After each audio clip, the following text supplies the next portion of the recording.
Hey friends, welcome to Tea and Tarot with Rising Sun Oracle. I am Michelle. Welcome back to another segment.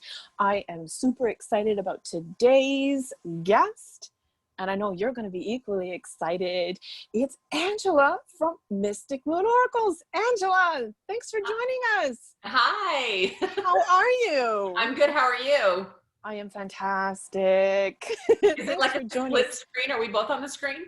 It'll go back and forth between Okay, cool. the two of us as we're talking. See the little green window when it pops up? Here, if you say something, it'll pop up for you. There you go. Okay. So we're super excited to have you here. Thank you for joining us. Friends, I'm sure you know who Angela is here. I got a couple of her decks handy here. Just a few, probably only about half of them. But you're most welcome.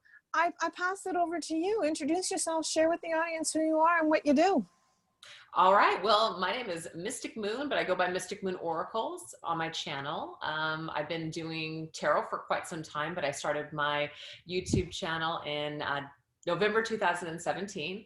I specialize on the twin flame journey because that's when I, in 2017 had my own spiritual awakening, and just the whole twin flame concept and everything resonated with me. And then I started doing readings based on that. And that's how I have gotten to where I'm at today. Everything just magically, it seems, unfolded from there.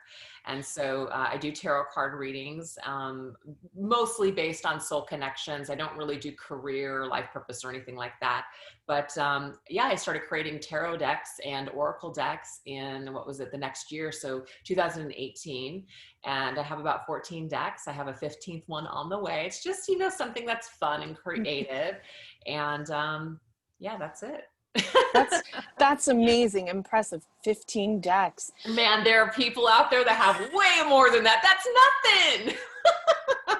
That's impressive though. I mean, because you are so genre specific, it can be a challenge to really come up and keep it fresh and going and new and all of that. Because you've created so many, why don't you tell us with the story of creating your very first deck, if you will? Yeah, so it was the Twin Flame Journey Oracle. It's the one with the flaming heart on it.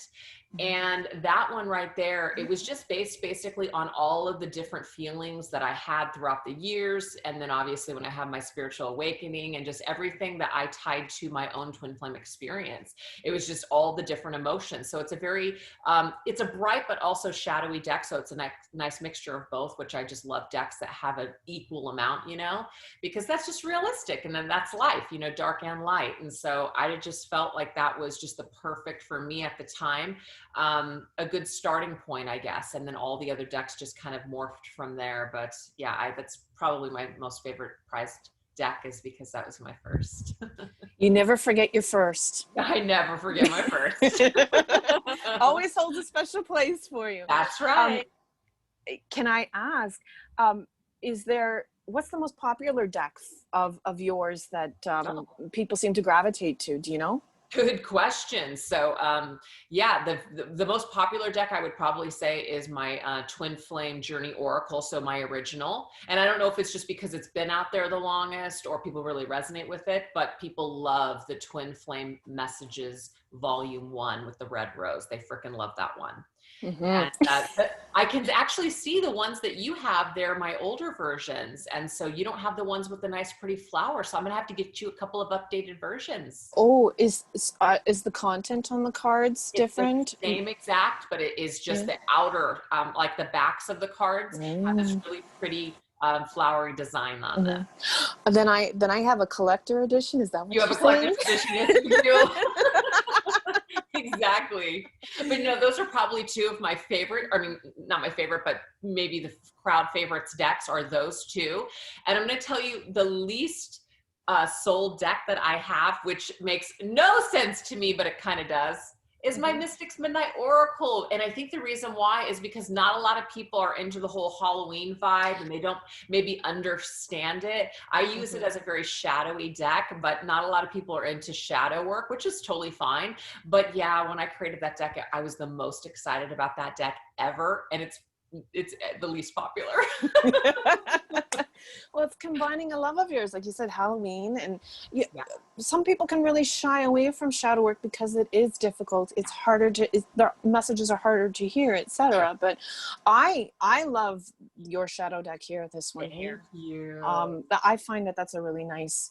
I don't necessarily shy away from the hard stuff either, and maybe that's just a me thing because I've learned how important it is to dive into the deep stuff, For sure. clear it out so that you can move on with your journey, and there's lessons to be learned behind all of that, valuable information behind all of that, rather than hiding from it or diminishing it, etc. So yeah, I want to ask you, you combine so beautifully tarot and oracle and your messages and your wisdom and the stories and how it all comes together is so beautiful. Do you prefer, you're welcome, tarot over oracle?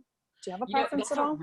That's a toss up because I love both, but I mean, I got to say I'm a tarot junkie. I love tarot because I mean, that is like, that's something that you're never going to master. You're truly never going to master it, you know?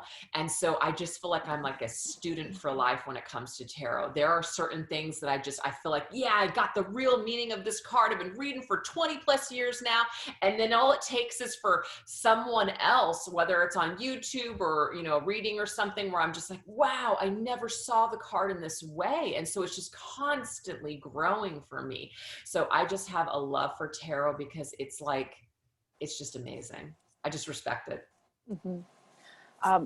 Thank you for sharing that with us. It's funny, this episode is pre-recorded, but I did a session yesterday with another reader, and we discussed just how vast tarot is, and it can be difficult to learn, and the interpretations, it's like a never-ending story with learning tarot. It's true. Beautiful. Well, then you have reversals and things as well, which for me, because I value the dark and light in pretty much all things, I do the same thing with tarot. So when I see a tarot card, it just depends on how it is brought up, especially with an oracle card, that I'll interpret it in that shadowy meaning. But man, one thing I don't really care for is when somebody accidentally has their deck turned upside down and they're doing a reading and every single card is reversed. Hello, the deck is freaking upside down. It's not a reversed reading. So I just don't really care for reversals. I hear you on that, and you make it a point. I love it when you check your deck first. If you see one or two deck or cards coming up in the reverse, you're, hang on, guys, I got to check this down. Have to, because it's just ridiculous. Love it. So I wanted to be able to give you the opportunity to share with the audience here today a little bit of your work, just a little sample of your work, how you read cards. Yeah. So I again pass it over to you to. Okay. Well, I got to put my glasses for this one because I can see. But one of my newest decks that I really enjoy is this Depths of the Sea Oracle, and it's just visually pretty. Not like I created the artwork or anything, but you know, the pictures that I gathered, it just spoke to me. So it's really tranquil. So what I'm going to do is I'm going to go ahead and grab a card from here just as the topic. And then we're going to grab a tarot card just to clarify, because I like doing that. And then some advice with the Divine Feminine Healing. Beautiful. So basically, it's just going to be what viewers perhaps need to know about their, let's just say, twin flame journey, right? Mm-hmm. What do we need to know about our twin flame journey today? Ooh, we have resilient. I love that because that's like perseverance to me. That's like a very 9 of Wands type of an energy. So it's just about being resilient on your journey. Maybe things are tough right now. I feel like a lot of people are definitely going through some very challenging energies with just what's happening in the world, etc. So it makes everything much more difficult. So like coral, we need to be resistant. So what is this about? Let's take a look. What is our, oh, I love this. I absolutely love this message, and I'll tell you why. Because at the end of the day, all of these, I guess, I can't think of the word I want to use. lessons are about self-love. I do see the Ace of Cups as an offer from the divine, which is why I called this card, it's a love initiation. It's an initiative to love thyself even deeper. And I feel like that's what really twin flame connections are all about. They're all about a catalyst to healing, right? A catalyst to just our transformation as a person. So I feel like as tough as things might get, it's always this offer from the divine of how we can fill our own cups even further, right? So we're going to get one last message from the Divine Feminine Healing. And we have a reminder, okay? It says, forgiving does not mean that I have to forget. I choose to focus on the lessons and how I can make better decisions moving forward. So that's the thing. And I do say this a lot on my channel. You know, a lot of people are just like, well, if I forgive, then that means that, you know, I have to forget. And it's not necessarily like you're forgetting, but you're just choosing no longer to, you know, fill that cup up with hate and poison, because it's just not going to do you any good. But also you have to honor your shadow. You can't forgive in 5 minutes. When somebody does something super crappy to you, you can't just be like, oh, I forgive them. No, you don't. No, you don't. Let's be real now. It takes time. Well said. And forgiveness can, you know, that can be a hard battle to fight. You got to be resilient in forgiveness. That's right. So it's all at the end of the day, it's all about your own emotions and the water that you're holding. And how much percentage of our bodies is water, right? What is that? Like, I don't know, 80 maybe? Right? I think it was 90% maybe. Don't quote me on it. Yeah. Exactly. So we want to make sure that the vibration of that water is pretty good. It'll be dependent upon how you feel on a daily basis. So that's the message. Beautiful message. Thank you so much, Angela. Sure. It's been a pleasure to have you here on TN Tarot with Rising Sun Oracle. Thank you for gifting us with your time and your beautiful messages. And friends, Angela at Mystic Moon Oracles, I thank you for joining us today, and we look forward to seeing you next week on another edition of TN Tarot with Rising Sun Oracle. Take care, Angela. Thank you. Bye.